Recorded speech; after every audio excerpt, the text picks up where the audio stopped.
Well, hi there, Ryan. Are you ready to present your project today? My name is Greg. Yep, that's great, Ryan. But next time, please raise your hand before you interrupt me again. Anyway, I noticed that your project pretty much sucks. It's because you don't have a tablet, isn't it? Well, that's no excuse. Grab that mouse right there. Not that one. There you go, that's better. First things first, get a drawing you want to vectorize.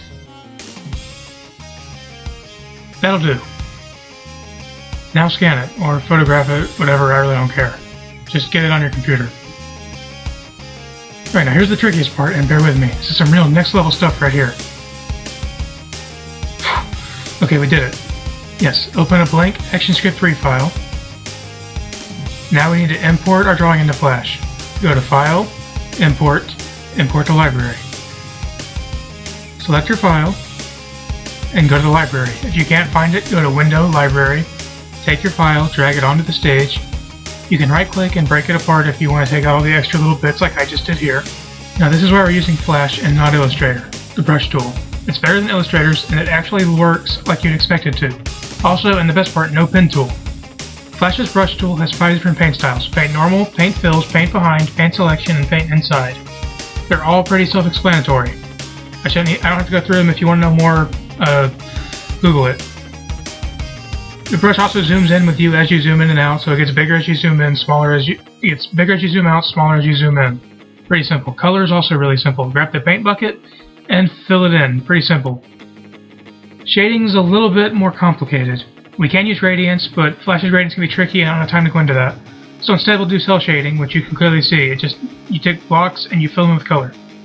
I like to section it out with strokes, which I use the pencil tool because I hate the pen tool with a fiery passion. If you don't know the difference between a fill and a stroke, just Google it. It's that thing you do every other second of the day when you're not watching videos like this. If you want to use strokes like I am, you can use the pen tool, but I don't. I use the pencil tool. It's much easier, much simpler, and much faster, and it works better and gives you better results for a lot less work and headache. And from this point on, it's really just experimenting, seeing what works, seeing what doesn't. I mean, I try a bunch of different stuff here. Some stuff I like, some stuff I don't, and really it's just keep going until you find what you like.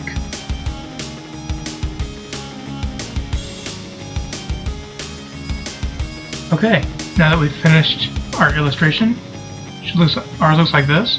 We'll export it. If you want to export it, you go to File, Export, Export Image.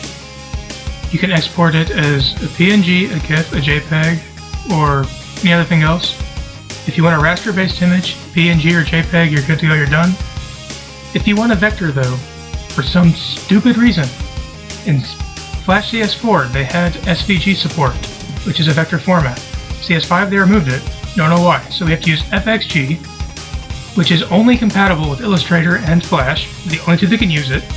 So they've exported it as an FXG, now we have to go into Illustrator, import it in,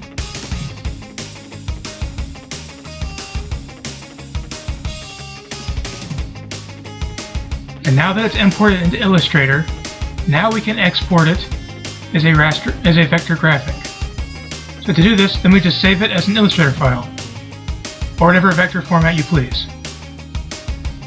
Save it, and you're done. Congratulations, you now have a vector graphic you can do whatever you want with.